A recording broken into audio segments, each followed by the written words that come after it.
Nipo na shabiki wa Simba, shabiki wa kugalagala, shabiki lialia. Bwana, mambo vipi? Safi, mambo vipi? Fresh kabisa. Unajionaje? Namshukuru Mungu, si wazima, tumeamka salama. Vipi nyie huko mtangazaji hao? Wali umeamkaje wana Yanga? Maana navyoona jana hamjalala vizuri.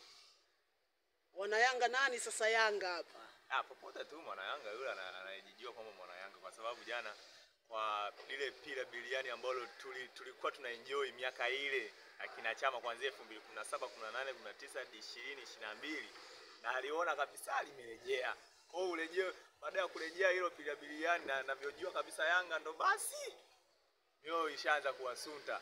Unamzungumziaje kocha Matatu na namna jinsi ambavyo Simba jana ilivyokuwa imecheza? Kwanza kwa heshima yake yule koja Pantev, cha kwanza inabidi mpatie heshima. Katika hilo jina inabidi mbadilishie, sio jina lake kwa sasa. Anisezi anatakiwa aanze kuitwa Professor Pantev.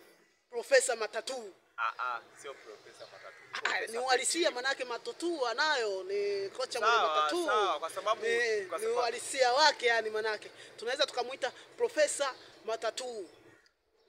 Sasa hapo ukiuna ni cheo nacho. Na? Ni cheo. Tatu sio cheo, ila sema tu Tatu, yani the way tu alivyoamua yeye kujibrand. Sasa yani okay, tuachane na hiyo. Haribu brand yake yani. Tuachane na hiyo maswala ya Tatu. Umesema tumuite profesa. Mimi napenda kumuita profesa wa mpira laini, mpira biliani. Au wewe unasemaje? Hapo sawa. Jana tumeona kikosi cha Simba, by the way, mpaka tunaenda half time, mambo yalikuwa magumu, lakini baadaye, baada ya mabadiliko kadhaa hivi kufanyika, tukaona mambo yanaenda mtu kala nguzo zile wanaita nguzo tatu. Wewe unazungumziaje? Cha kwanza kocha yetu, yani kwa jana ambavyo nilimuona kocha yetu ana ile akili ya kusoma mchezo. Unaona? Ukiangalia ile kipindi cha kwanza palikuwepo na mvua, tuseme na mvua. Kwa hiyo wachezaji yani walipata changamoto ya kuzoea uwanja, kutokana na hali ya hewa ya uwanja ulivyokuwa katika hii siku hiyo ya jana. Lakini baada ya kurudi kipindi cha pili, tayari kocha alikuwa ameshasoma mchezo upoje, madhaifu yao yapoje, wapo bobola sehemu gani.